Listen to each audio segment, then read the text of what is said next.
You are now listening to Home of Halloween's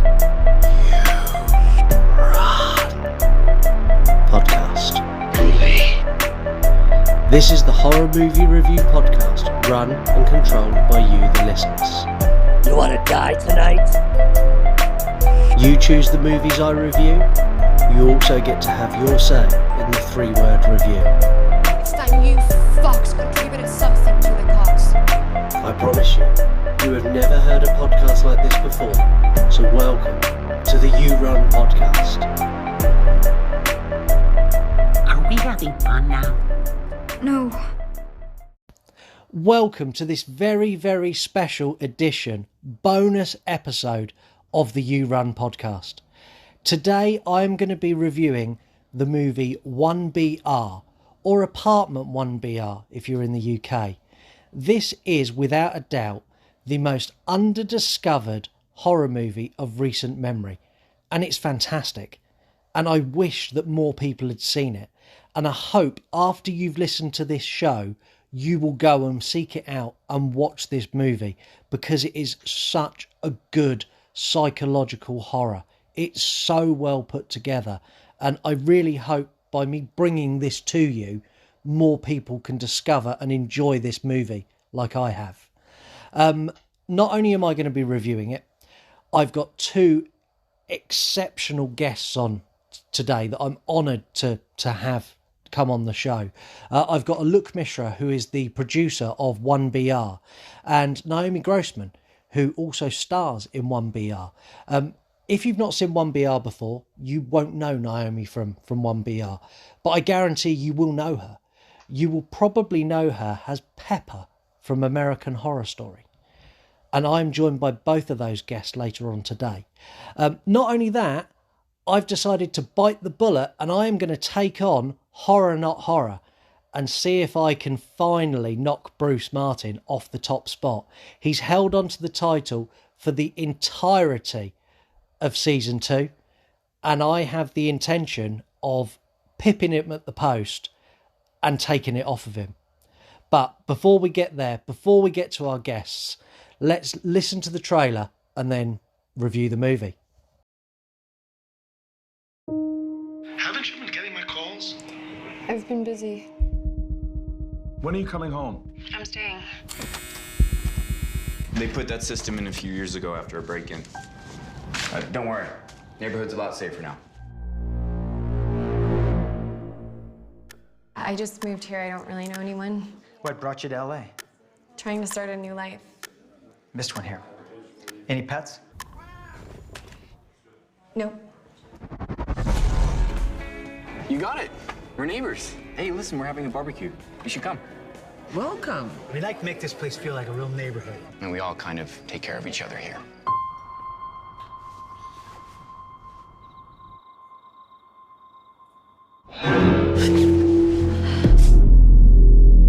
Does the plumbing do that every night? Do what? So tired all the time. Do you hear that noise? I don't hear anything very well anymore. You think I'm crazy?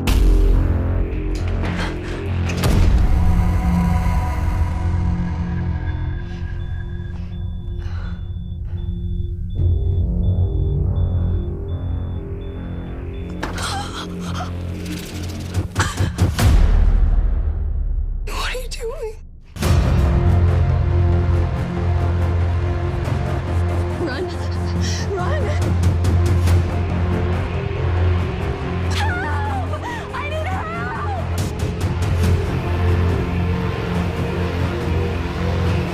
How could you do this? I just want to go.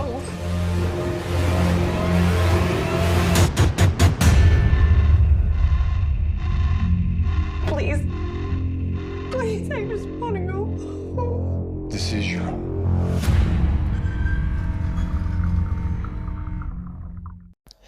I've reviewed a lot of movies for you on the podcast, and you make it really easy for me. You run this show, so you pick the movies that I review, which puts me in a nice position that I know that the people who are voting have probably seen the movie I'm going to review.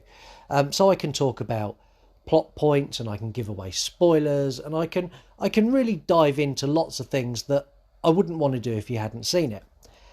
Which leaves me in the predicament of 1BR. I know for a fact that 73% of you on Instagram haven't seen it.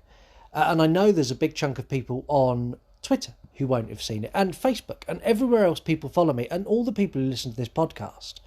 There's lots of you who haven't seen this film. Normally, I wouldn't care, and I would go straight in and 2 feet in and tell you all about it. If I do that with 1BR, I'm going to ruin it for you. 1BR has got a plot twist in it about half an hour into the movie that knocked me for 6. I did not see it coming. The director, David Marmer, takes you in one direction in such a strong way that when he yanks you back and twists you on your heels, fuck me, I didn't know what to do. I was like, shit, what's going on? Fuck, wow, oh my God. And it completely blindsided me. And I want you to have that experience when you watch this movie, because that's what it's intended for. It's intended to catch you off guard, and it does such a good job at it. I'm going to tell you what I can without fucking it up for you. So the movie follows a character called Sarah, who's moved out of her dad and stepmum's house because she doesn't get on with them. It is the long and short of it. There's a bit more to it, but it's irrelevant. She doesn't get on with her dad's a dick. She moves in, or she applies to move into the Eliseo Del Mar apartments. She goes to an open day where she fills in some forms and she talks to the people there. One of the forms she fills in asks her whether she's got any pets, as you would have heard in the trailer. She clearly says no, and she's clearly full of shit because she has a cat. She gets the apartment and she moves in. She smuggles her cat into the apartment. And watching this, I laughed a lot because I've lived in rented accommodation where I've had a dog that I wasn't meant to have. And that trying to hide that from your landlord is very difficult, and it just made me smile because I could relate to it straight away. And the character of Sarah is played by Nicole Brydon Bloom, who I related to throughout this movie.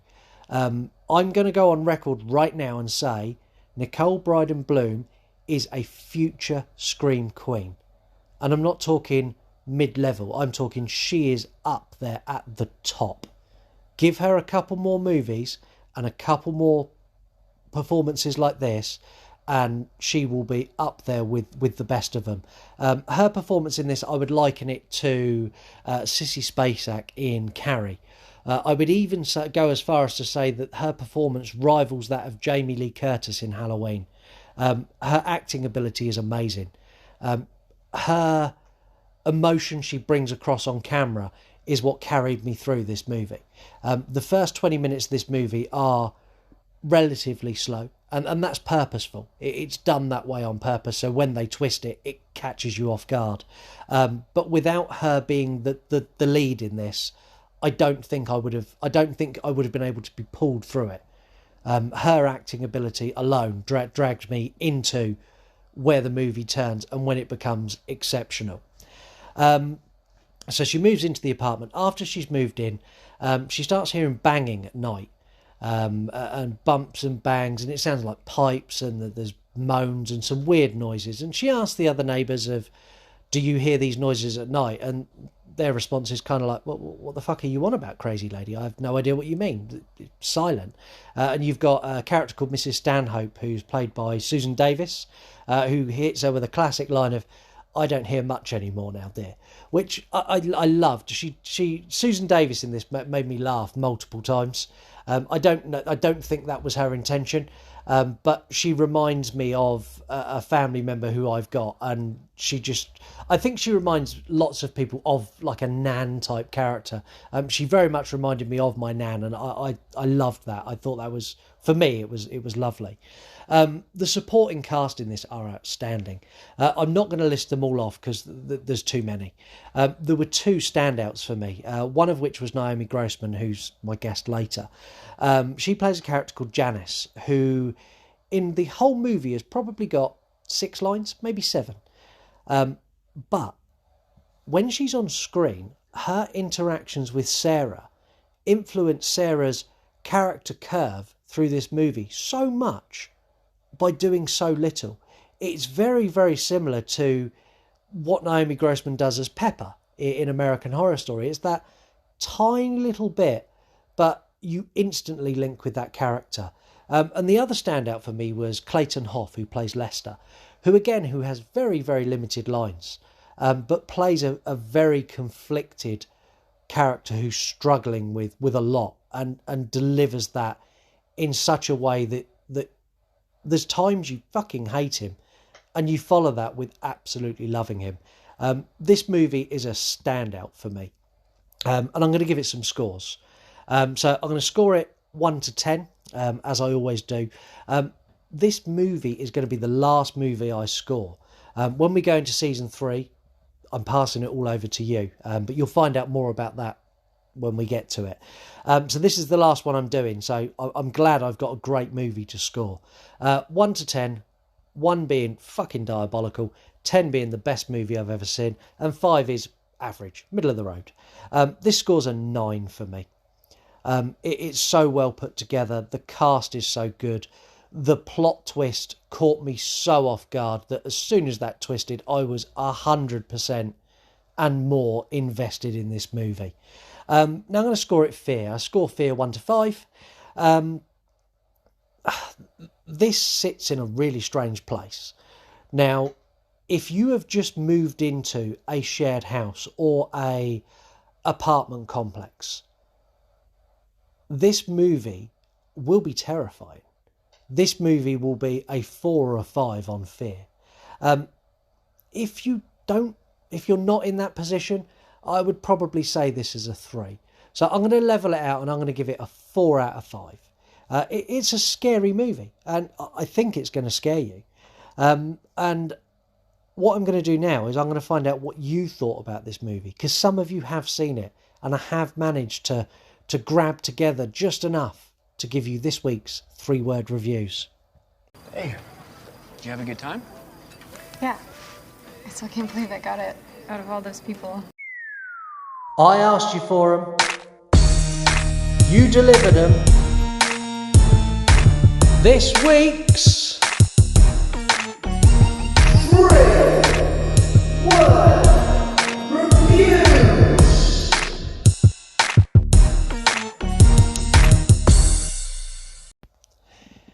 Here are this week's 3-word reviews. Now, I said I'd managed just about to scrape enough together. I actually reached out to people by DM to try and find enough people who had seen this movie, which is another reason that I'm really telling you to go and watch this movie. You don't know what you're missing. I managed to find just one solitary person of my followers who has seen this movie. They also scored it very highly. But that person was Bruce Martin. And Bruce Martin's 3-word review is, "There's no escape."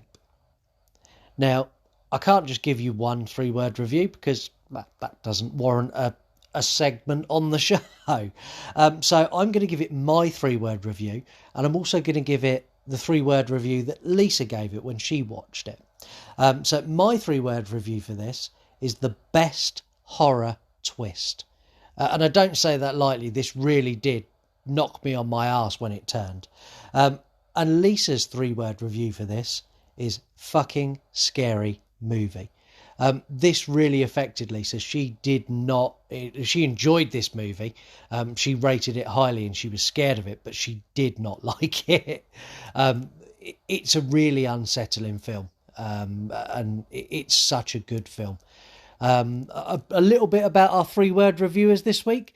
You know about me, you know about Lisa, I'm sure you know about Bruce Martin, but if this is the first ever episode you're listening to, Bruce Martin is a former guest on the show.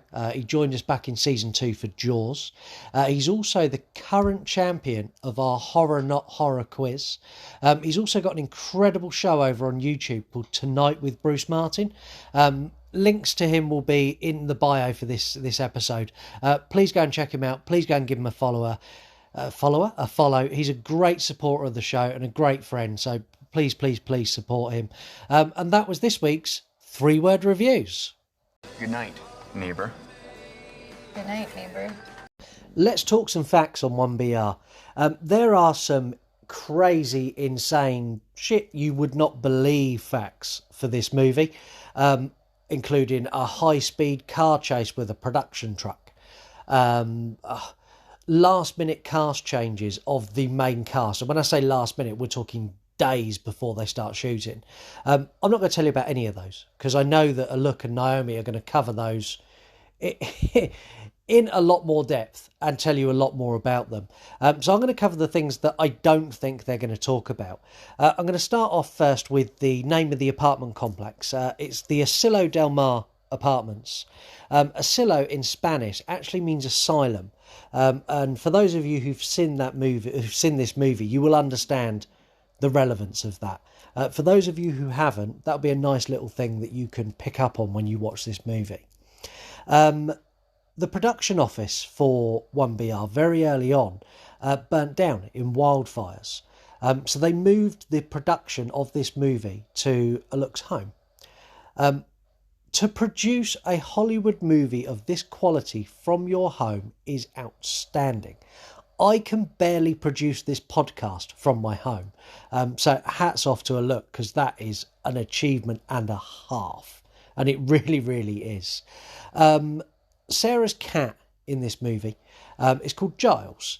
And the actor who plays Brian is also called Giles. Whether that's a coincidence or not, I'm not sure, but it was something that I'll be honest, I've seen it on IMDb, so I'm going to use it. Because this is an independent movie that didn't have a big release and didn't have a lot of hype and a lot of money behind it, facts are a little bit hard to come by on this. But I am going to give you some facts that are out there, but they're ones that I've gone and found because facts on this are a little bit short. So this was originally presented at Fantasia International Film Festival, where it got a really, really good reception. It was really well received. And on the back of that, it was due to get a small theatrical release. I think it was 10 or 12 or 13 theatres. And then COVID-19. The horrible, disastrous virus that we've all had to live with for so long completely scuppered this movie. Had this got the small theatrical release, I'm confident, as with Jaws, who got a small theatrical release, this movie would have got a bigger theatrical release and then a very large theatrical release. And had COVID-19 not happened, everyone would have been talking about this psychological thriller / dark horror. And it would have been a huge success and everyone would have known about it. Everyone. And I'm confident of that. And proof that would have happened, when this went on to Netflix, it went to #1 almost instantaneously.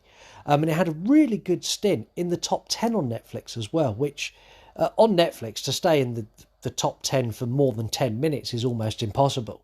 I'll look on the top 10 of Netflix, I'll watch a movie, come back and it's changed. So that in itself is testament to how good this is.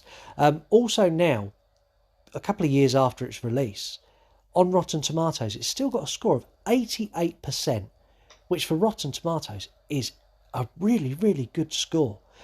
This movie is really good, and I'm going to get my guests on now because I don't want to waste any more of your time telling you facts that I've gone and found when you can hear the facts from the people who were there, the people who made this movie happen.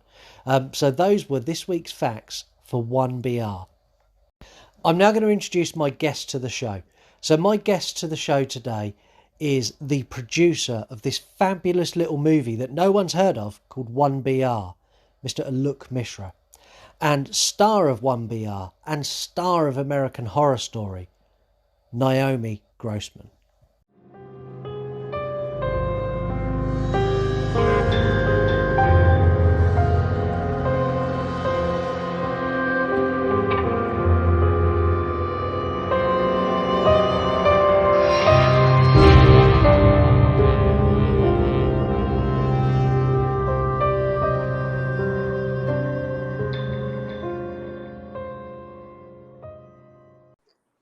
So welcome, Naomi and Alok, to the show. Thank you very much for taking the time to join me on the You Run podcast. Thanks for having us. Thanks for having us. So I'm thrilled to have you on for two reasons. The main reason is 1BR. 1BR for me is an undiscovered gem. I stumbled on it by complete chance, scrolling through Netflix when it was on Netflix in the UK, and I picked it purely because of the name. I didn't know what it was, and I like horror, so I gave it a watch, and I was genuinely blown away with what I saw. That's awesome. I mean, actually, I think if I'm not mistaken, it's called Apartment 1BR in the UK. We had to change it because apparently no one knew what that real estate abbreviation 1BR is. In the States, it stands for like one bedroom, but like we were told very specifically that like no one knows this, and so we went back and forth with our distributor Bluefinch out there, and they finally were like, "Look, it needs to be Apartment 1BR." And we're like, "Well, we're not going to fight you on it. Like, let's just make it that." So we did that. It's actually on it's on Netflix in the States, in Canada, in North America, but it's actually on Sky Cinema Premiere out in the UK. Is what I think I've been told, as far as I remember. But happy to be on there. I'll be honest. It's I guess Sky is sort of your what's it called?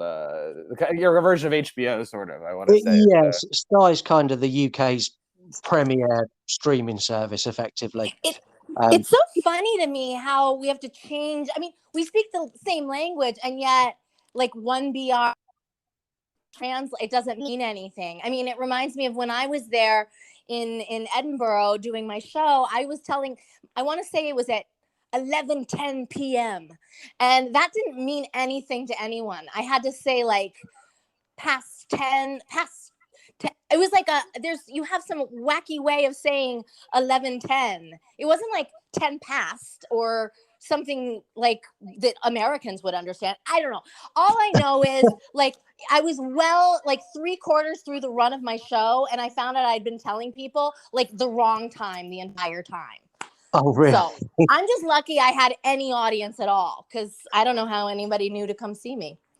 Well, your background is predominantly before you done American Horror Story and you done 1BR, and then before that you were in. I first saw you as Kat in Fear Inc. Oh yeah. But before that, all of the majority of what you done was comedy. Yes. And that's kind of, I've watched quite a bit of Control-Alt-Delete now. Your comedy performances, I think, actually assist you when you do horror. Oh, I think so too. I mean, at the end of the day, it's the same job. They're really not. You learn your lines, you hit your marks. You have your relationships in your mind. You've got your intention, your needs, your like all that sort of actor work is really the same, in spite of whatever genre you're in. But I do agree that I think comedy lends itself well to horror. I mean, when you think about it, like when you fall down a flight of stairs, if you're Abbott and Costello, it's hilarious. But if you're Carrie, it's horrifying. You know what I mean? It kind of,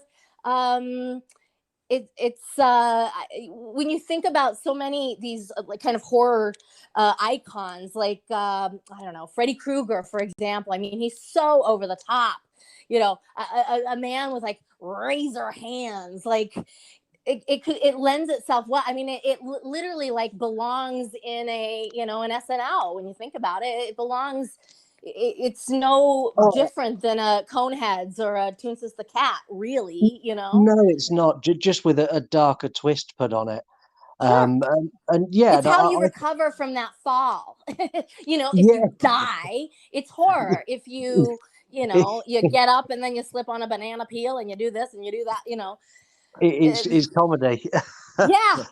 I done a quite a bit of research into 1BR and the production, and look, you had, should we say, your fair share of issues in getting 1BR off the ground and recorded. And yeah, it was definitely a team effort and a team effort dealing with the disasters that befell us, and these are things that happen to a lot of productions, but we just had a little bit more than I think the usual amount that occurred with us. Yeah, so It's the one independent that's cinema is always tough. You have a lot more issues when you don't have a lot of money. yeah. I think the one that stuck in my mind was your last minute cast changes. Yeah, yeah, that was definitely something. It was Yeah, definitely I didn't get the memo to drop out. I was like the only one that didn't hear that one. well, No, Naomi Grossman and I have been dear friends for like 20 plus years, and so when I even got the script, I sent it her way to say, "Hey, listen, what do you think? I just want your opinion of this, and like, do you think there's something we could work on together?" And she was so great to say, this is a great script, and she kind of gave me the confidence to feel that we could move forward with this. And yeah, we were all set to go, and the Monday before the Thursday we were to start, like, we got a call from our lead at the time, her agent, telling us that she's out. We had this sort of larger TV star that was involved, and I can't say her name because libel and stuff, but we definitely we were pinning our hopes and dreams on this young lady, and this young lady also made us hire her friend, or I don't know, I'm going to do air quotes that you can't see, boyfriend. We don't know what he was exactly, but he was on some CW bullshit vampire show I've never watched in my life, and I was like, okay. well, if it's good enough for the CW, it's got to be good enough for us, And so we hired this dude, and so when she dropped out, he dropped out, and we were like, holy shit, what do we do now? And then all of a sudden, we also get another call, from the character that's going to play the actress that's going to play Miss Stanhope, and what's happened to her is her husband has collapsed, rushed to the hospital, and he's dead. And so we summarily lost 3 people in one day, and we're just freaked out of our minds because we may have mortgaged an already paid off house to make this movie, kind of thing. And so we sprung into action and pushed everything back a week, which bought us some time to sort of recast. As it turns out, Nicole Brydon Bloom, who plays Sarah, was like our top choice, really, to play her She all is along. But exceptional. she's amazing. She's amazing. Like, this is her first big lead and everything else. And I mean, I think we feel smart having quote unquote discovered her, let's say. But she's just, I mean, she's just so. If it wasn't us, it was going to be somebody else, frankly, because she's just massively talented. And Yeah, she can cry eight different ways. Like, I mean, yeah. she's I mean, amazing. earlier in the show, I described her as her performance is along the same lines as the same quality as Sissy Spacek or Jamie Lee Curtis in their debut roles. It's that same impact. Yeah, I would agree.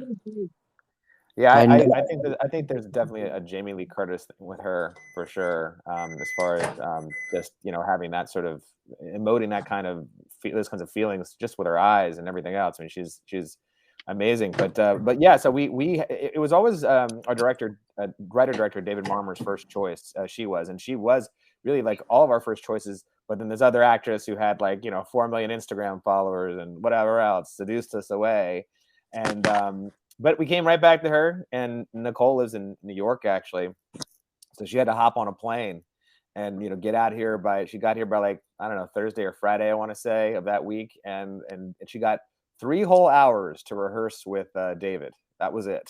wow. So she did everything. She was just thrown in the fire, and she was just a real pro. And we made our days because she's so good. Like, we'd have the ability to do 4 takes of something, and she'd get it on the first take.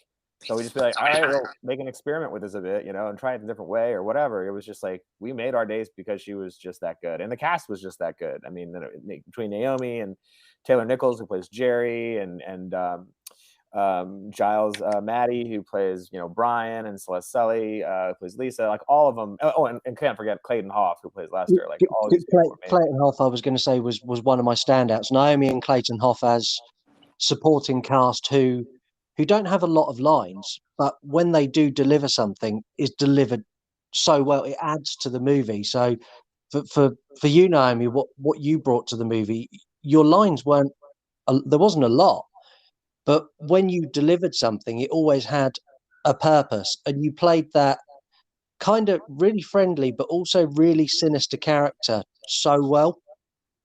Oh, thank you. Yeah, I that seems to be kind of what casting likes to do with me. I'm they use me sparingly. Would be a nice way of putting it. I always felt like, with Pepper, for example, it's, a little bit goes a long way. You don't want to pepper your pasta too heavily. I mean, don't get me wrong, I would have loved them to, but at the same time, sometimes less is more. And yeah, I mean, I think I am a big presence that is, even just in life, like kind of when you meet me, I sort of like, you know, require your attention. And which has been, great in my acting career. Not so much though coming up. Like I at one point I worked as a background extra, like you do when you're just starting out. And man, I was terrible. They were constantly like, you, hey, can you move back like 40 feet? Like, actually, can you just turn around? Like, actually, you know what? Just go back to holding, because you're just like, you're hogging up and it's true. In fact, there's a movie, She's All That, which, if I may say so, is not all that, but I totally steal, if I may say so, the last scene of the movie. Freddie Prinze Jr. is sitting right in front of me, and they mistakenly put me behind him again as an extra. And I can't help it. It's Freddie Prinze Jr. He's butt naked in front of me. Of course I'm gonna grimace and steal the show. But anyway, as it was, coming up, like, when you're a developmental actor, which is what they call it, when you're, just that sort of co-star nurse number 2 to the left, scalpel doctor type role. Yeah. They don't want you to steal it. They want someone who can just fade away. He'll just be there to sort of support the star. And so consequently, my career was kind of crickets for a long time. Like I wasn't getting cast in traditional ways. I really kind of had to make my own way. It wasn't really until American Horror Story that I had kind of a big break. And I mean, in that, I believe was truly like the perfect storm of a character, because, they needed me to be that big in order to like act through the makeup, like if you don't move your face, like that makeup just sits, like it doesn't actually do anything. So, they needed someone to really, act to the back row. And, that's kind of what I do, for better or worse. You've become a kind of a staple now on American Horror Story. You've obviously been Pepper, you've been Samantha Crow, and you're back again as Rabid Ruth. Yeah. You are a fan favorite. Thank you. Is there going to be more of you in American Horror Stories moving forward? I have no idea. The fact that they've just renewed Horror Stories for another season is great news. But I'm honestly the last person to know these sorts of things. Well, I feel like frankly, I watch the internet and fans tell me. Well, I I'm mean, not even kidding.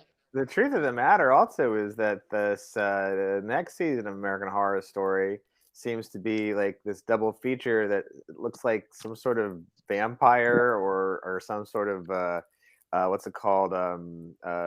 It's mermaid or mermaid vampire. I don't know. That's like one of the stories, and then the other story that they're going to focus on, it seems to deal with aliens. And as we know, I mean, Pepper was taken by the aliens, as I recall, right, Naomi? Like, so maybe there's something coming that way too. I don't know. Like, I'm pretty sure that show is already shot. So, yeah. They have to do some pretty fancy footwork to get me in there now. But hey, I never know. No, hey. anything's possible. Yeah. What are you working on now? Look, because obviously you've done 1BR, which I think was a roaring success. Is there a sequel in the works? Are we looking at a 2BR, or is there something else in the pipeline? Everybody always says 2BR, and I'm like, we can do better than that. Like, I used to do market research for film. I tested movies for a living, and so we'd work very closely with the marketing departments of the studios and stuff like that. And branding is very important. And I think that whatever title we have, it's probably going to be something like 1BR : then whatever the name is, right? Yeah. I think that that's probably the way we would probably go, just to not have any confusion that Sarah would actually be getting a bigger, better apartment, because like in LA it's just expensive, so you can't really like count on being able to like afford more than like a 1BR. But although Alok, I have to say, I think there's something to the 2BR idea. The fact that everyone just assumes that, it means that people, when they're going through their Netflix queue and see 2BR, they immediately go, oh, it's a 1BR sequel. Awesome. It's the thing I've been waiting for. I don't know. I'm just saying, the fact that everyone just assumes that, I think I don't know. there's something to it. I think that if this is going to be more episodic, let's call it, like, then it'd be better to just call it like different things, like 1BR the blank.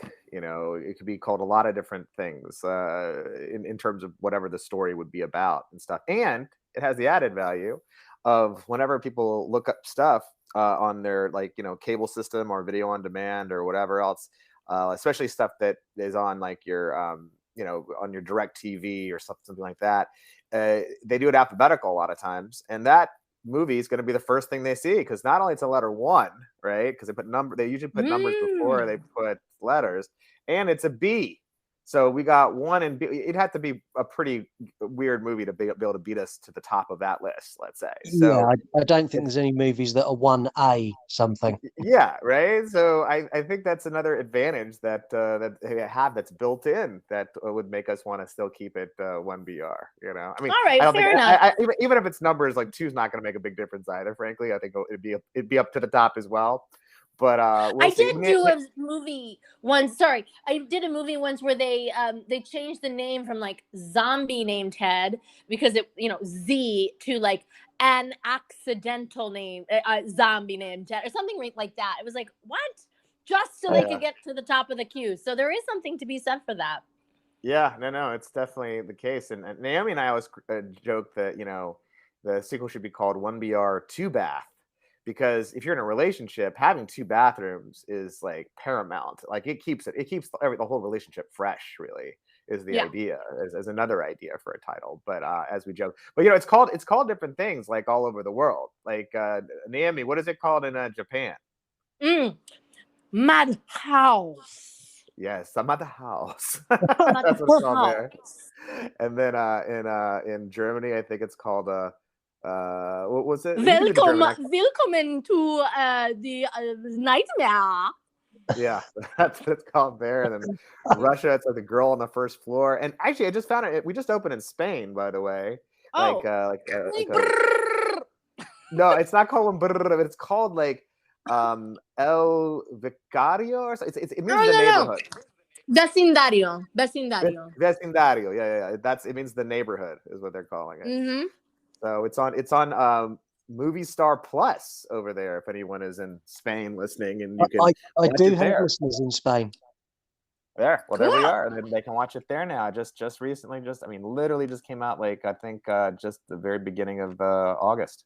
So I'm not sure how Spain was seeing it before, but we've been getting there have been reviews from Spain. Alok sends them to me because I speak Spanish, and he's like, what are they saying? If it's a good review, we'll retweet it. And I'm like, basically the whole time they're asking like, what does mean? What does mean? It's all about like what the heck this silly title means. See, yeah. I'm really glad you touched on the reviews, because I've had a trawl through the reviews, and you did get some backlash, but only really surrounding one incident in the movie, which was the cooked cat. Yeah.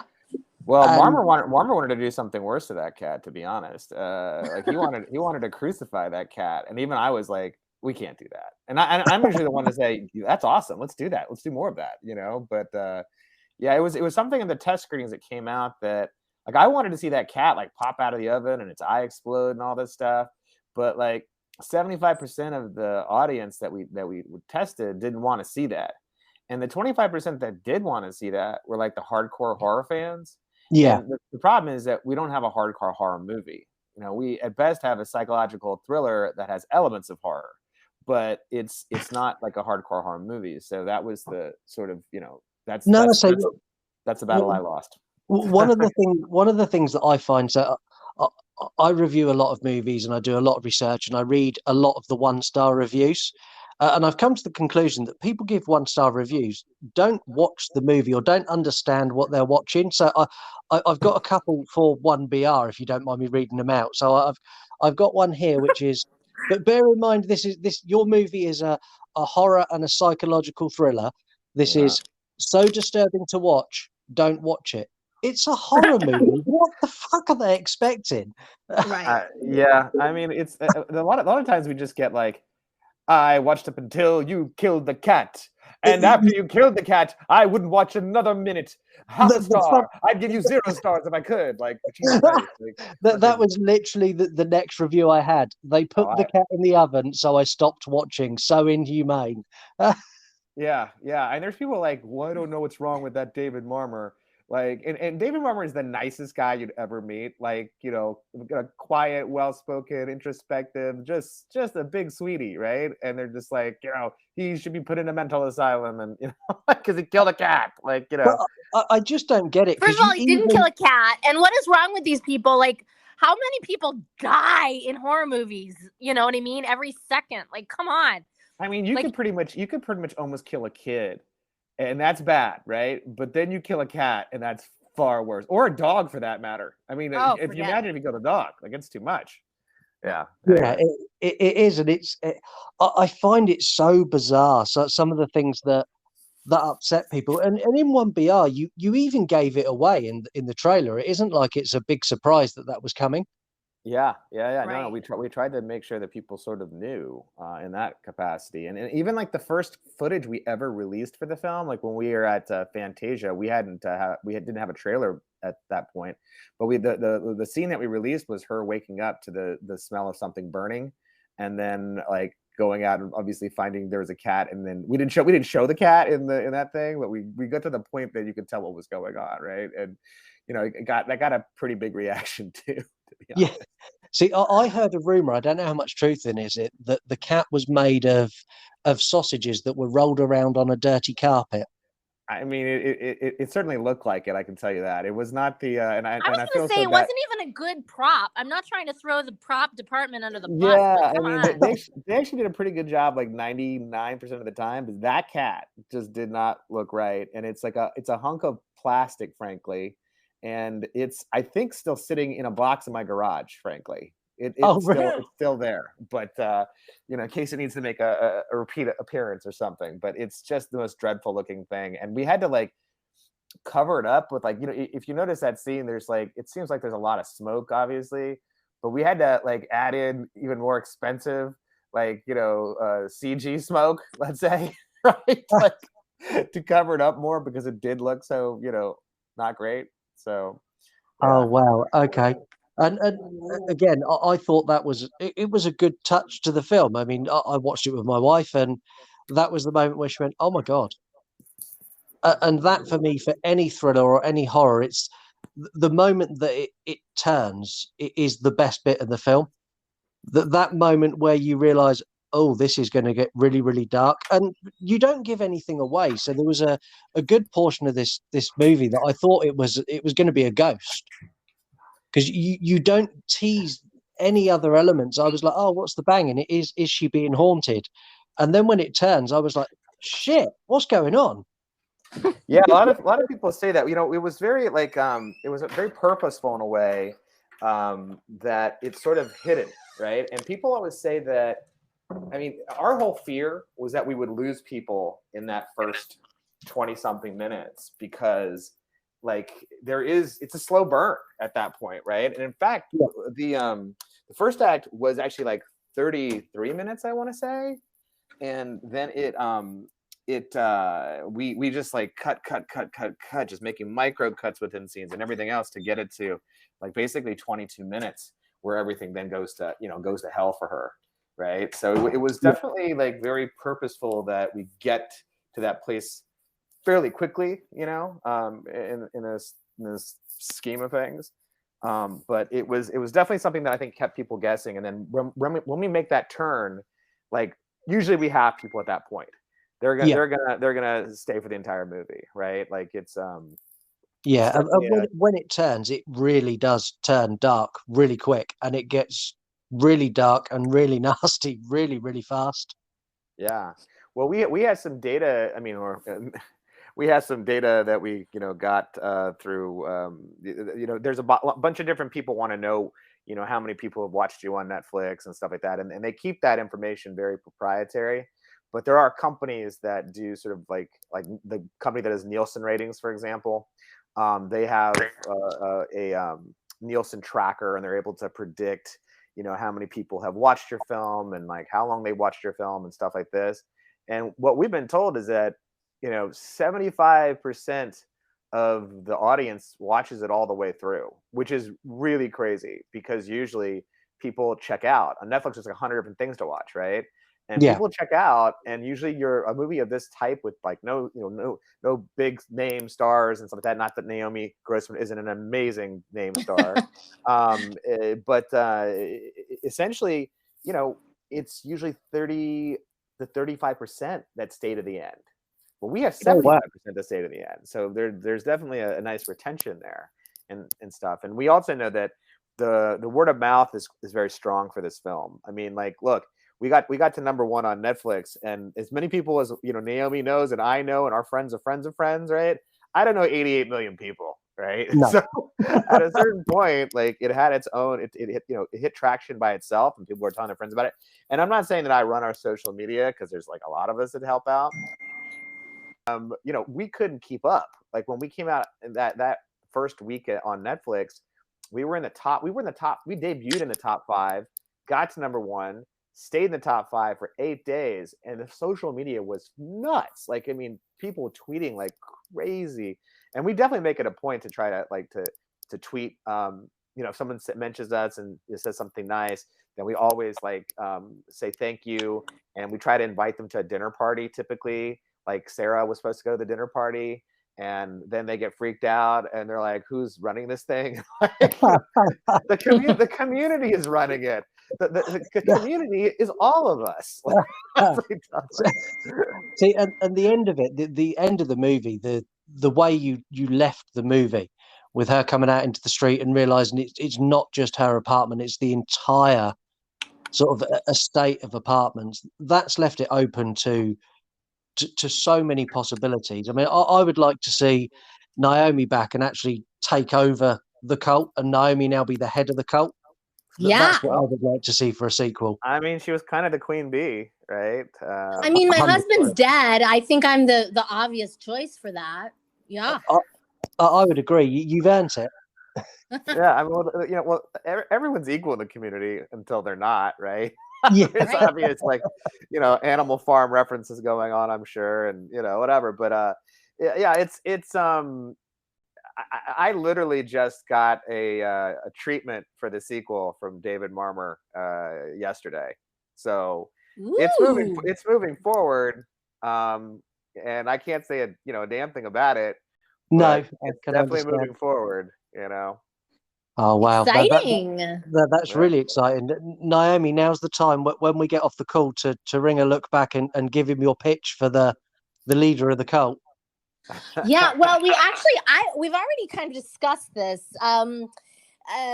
Another one of the misfortunes that happened as in shooting this was at one point one of our production vans was like stolen, literally, like the van with all the equipment overnight. Just this like truck stealing ring came in the middle of the night and stole it. And fortunately, we had a PA that was being paid to sort of keep an eye on the vans, who was there to, track the van. And he was, basically trailing it down the 405. Oh, wow. You can imagine it's just the same freeway where you just saw OJ and the white Bronco. You have to imagine this production van and our PA behind. He was, calling the cops. They were telling him to stand down. He was like, no, I will not stand down, not until you get behind this vehicle. And so sure enough, they finally surrounded the van and in a gas station parking lot. And who emerges from the vehicle but the most gorgeous felon you have ever seen in your life, like Brad Pitt, beautiful.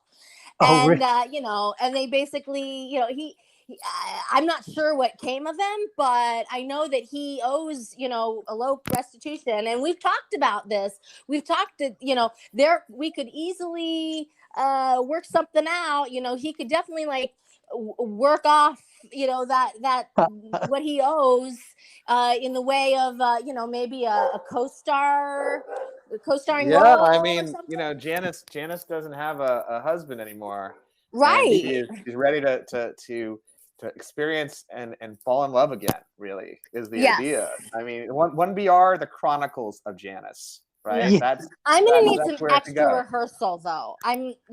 Let's face it, he's not an actor. He's going to need some extra time with me, maybe even some alone time. Because, We don't know that he wasn't an actor, and it all just went wrong. And this is the reason he had to fall into this, fall in with these villains that he had to make his rent somehow, some way. I was going to say, we've all actors in LA. Are you kidding? We've all done wacky odd jobs. I've danced for money at bar mitzvahs and modeled nude in art classes. I've never stolen a truck. But I suppose you could, yeah. If that was his particular skill set, he came from, let's say Wyoming or Wisconsin, something in the middle, and that's what he knew. He knew he could do this, and so when the acting thing wasn't going right, this is what had to happen. I mean, it's like he was out of it for a while and he got pulled back in. I don't know where we're coming up with stories for him. But here's what happened. The truth of the matter is, Alok gets this phone call like, hey, there's been a bit of an issue. You think, like all of our half of our equipment is almost, well, it's not stolen, but it's on the news. Yeah, and it was a televised high-speed chase at the end of it. Yeah, right, and then it's on the news, and we actually it's actually on the Blu-ray. If you are able to pick up the Blu-ray, I don't know that there's a Blu-ray that's not an import. I don't think they have it in the UK, frankly. So you'd have to import the American one. I'll be honest, the American one's the only one that has it. But it's worth it. Yeah, but for the ladies and gay men listening, it's worth it. Yeah. Yes, the handsome felon, and we didn't tell. Alok didn't tell anyone. Yeah, they kept the secret. They basically pushed our call by an hour, which is incredible, and didn't even tell David until the wrap party. And then they didn't tell us until Fantasia Festival, which was where the film initially debuted. We did a Q&A after the screening, and then they had this little surprise for us. I'm glad they kept it secret. I would not have been self together, honestly. Yeah. No, you'd wanted to go down and check the felon was okay. Right. Yes, exactly. Exactly. I mean, I think this is the start of a romantic period of Naomi's life when this guy first walks on the set and they see each other. It's just going to be it's going to be magic. I just know it, I mean, it's going to be 100%, and I'm 100% down for that movie when that happens. Me too. I want to thank you both for coming on. It's been lovely to have you both on the show and talk about 1BR and American Horror Story, and it's been fantastic. So thank you very much for joining me. Thank you for having us. Yes, thank you for having us. Run! Ryan, what the hell is going on? I have been truly blessed today to have Alok and Naomi join me on the show. They are both incredible people. The conversation we had before we went on the air and after we went on the air as well, they are both so genuine and so nice and so down to earth. And a huge thank you to both of them for sharing their stories of 1BR and American Horror Story, and Naomi sharing her obsession with the felon who stole their production truck. And I look forward to that romantic story developing as we go along. And also, I don't know if all of you caught it in there, but there's going to be a sequel. Reading between the lines, there's definitely going to be a sequel to this movie. And I will be the first in line to see it. Now, it's time for me to do something that I do not want to do. I've never wanted to do, but I'm going to do it because you've asked me to do it, and this is the You Run podcast. You run the show. I am going to take on horror, not horror. Throw it away. Now. How could you do this? How could you kill him? He deserved it. For what he did. To all of us. Right, and that clip, I think, pretty much sums up just about how I feel right now. So over the last season, I got a lot of grief about how hard Horror Not Horror was. And I had Bruce and I had Mark from MW Horror Reviews both tell me that I should take on the quiz. So then I threw it out and I asked some other people, and everybody agreed that I should take on the quiz myself. For me to do that, I'm going to have to hand control over to Lisa, who's going to take over the show. Are you ready to ruin my life? I'm going to try my hardest. Lisa's going to quiz me. She's going to give me horror, not horror. And let's get it underway. So fire away. Okay. Are you ready? No, not at all. Okay, here we go. Question number 1. Nice fucking model. That's horror. That's Beetlejuice. Well done. Number 2. Sid. Super bitch. Sid, super bitch. Oh, also horror. Scream. It was the episode that you were on with me. Correct. I'm not liking this. Number 3. Home again. Home again. Jiggity jig. Home again, jiggity. Fuck. Really? Correct. Jiggity jig. Jig it. Jig it? Yeah. How are you spelling that? No, I'm fucking with you. Hold on. Well, home again, jiggity jig. Shit. Not horror? Correct.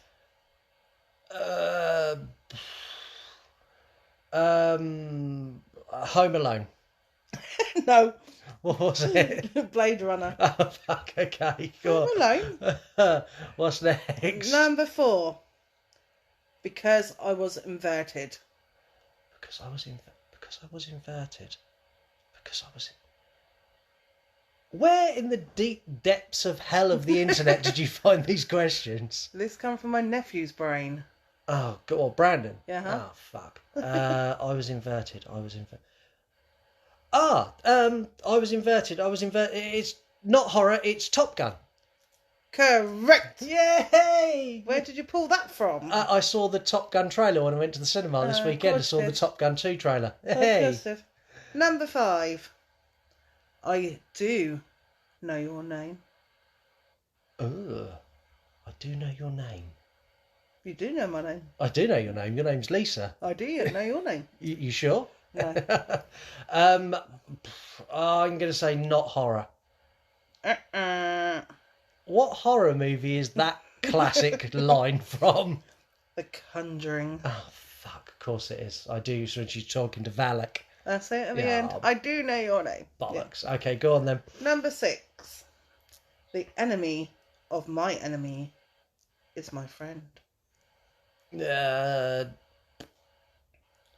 going to be a war film. Not horror. Really? What's it from? Not going to try and guess? No. Go on, what's it from? Alien versus Predator. Oh, fuck. You've been with Jason today as well, haven't you? Yeah. Did Jason give you that question? He might have done. Bastard. Okay. Number 7. Yeah.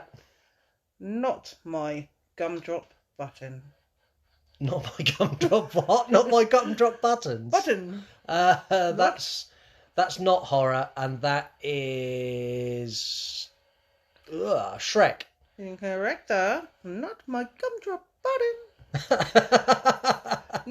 You're going to replace Invitation Dave. Do it again. Not my gumdrop buttons. You monster. Right, number 8. Yeah. Okay, go on. Fire away. Got to go fast. Oh, that's my boy's favourite film. That's Sonic the Hedgehog. It's not horror. Correct, Amanda. Hey. Number 9. Okay. Way to go, Paula. Way to go, Puller, or way to go, Paula? Paula. Paula. Not horror. Correct. I have no idea what that's from. I'm going to take a guess and say... Way to go, Paula. It doesn't matter what voice you do it in, and you're not Imitation Dave. Jesus. I don't even know if that's right way of doing it. I have no idea. I'm going to say Space Jam. Close. Officer and a Gentleman. But they're kind of the same movie, same sort of level of quality. Or maybe not. You might have people tell you not. What score am I on? Oh, Christ, I don't know. 1, 5, 12. I'm on shit. So I've got the same score as Mark, and I'm knocking on the door of Bruce. I'm knocking on the door of the champion. So if I get this one right... I'll apologise to Bruce. I think you need to. Bruce, I'm coming for you, baby. Can I take Bruce's title on the last question? Number 10. I'm ready.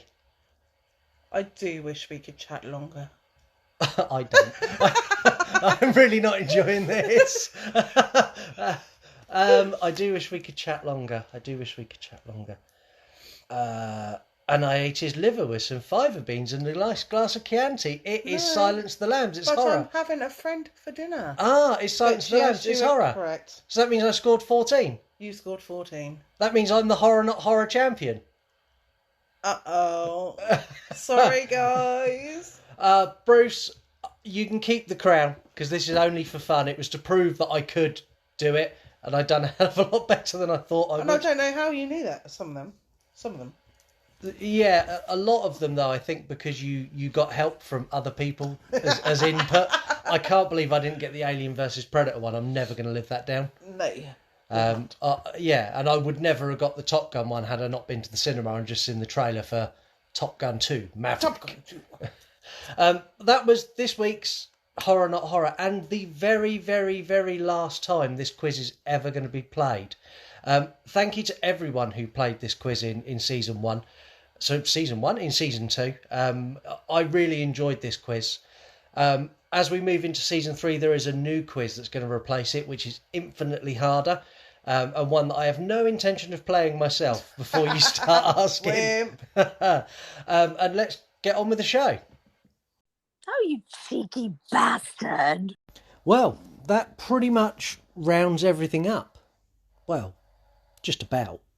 I want to say another huge thank you to Alok and to Naomi.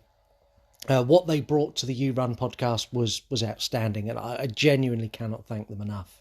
But there's something else that's niggling at me, and that's so close I can almost taste it, and that is Season 3. Now, Season 3, I promised you we're going to have a lot of changes. There's going to be a lot more ways that you can be involved in this show, a lot more ways that you can control this show. So I'm going to round off the show by saying thank you very, very much for listening. And here is a sneak peek of what's coming next season. What to expect on Season 3 of the You Run podcast. It's showtime. Bigger polls. More movies for you to choose from. I have come here to chew bubblegum and kick ass. Also, the 3-word review makes its return. I'm all out of bubblegum. New ways to get involved in the show, like give us a fact. Get away from her, you bitch! We have new guests joining the show, Hey everyone, this is Lady Crisis, and you can catch me on season 3 of the You Run podcast. Hi, I'm Dave, and I'm the voice of Ghostface that you hear in the intro and the outro of the podcast. You want to die tonight? And I'll be joining in on an episode in season 3, and I can't wait to see what kind of shenanigans we're going to get up to. Hey horror lovers, I'm Veronica, but many of you may know me as Horror Viking. You can catch me on season 3 of the You Run podcast, where I will be discussing some spooky topics. See you all there. And some old guests returning to us. Hey guys, it's Heather with Wednesday Wine and Horror. And so I wanted you guys to know that I'm super excited because I'll be returning for season 3 of Home of Halloween's You Run podcast. So until then, you guys hold your fucking horses and stay spooky. Heather, that is so not cool, man. I know it's not That cool. is so not cool. I know it's not cool. That's the fucking, least responsible thing you could have possibly done, man. Plus a barrage of surprise guests who will be announced throughout the season. You snooze, you lose. New incredible music from Madman Audio, like this track you're listening to right now. I love the smell of fleshies in the morning. This season of the You Run podcast is going to be like nothing you've ever heard. We love premarital sex. This is the You Run podcast. This is your podcast. What's in the fucking box? I can't wait to have you join me and our fabulous guests for season 3. Catch you all very, very soon. No, please don't kill me, Mr. Ghostface. I want to be in the sequel. Thank you for listening to Home of Halloween's You Run podcast. You've done your job well, and Mommy is pleased. Don't forget you can get involved in the show in so many ways. The 3-word review. He's insane now. Give the show a call. Anchor.fm/Home of Halloween. Leave us a voicemail and get a play on the air. Beers to the left of me, beers to the right of me, let's do it. Not to mention, give us a fact. You gotta be fucking kidding. This is the You Run podcast because you run the show. Welcome to a new world of gods and monsters. If you enjoy the show, leave us a review wherever you can. This is God. Or reach out to us direct and send us a DM. Be afraid. Be very afraid. Thank you very much for listening, and we'll catch you on the next episode. You want to die tonight?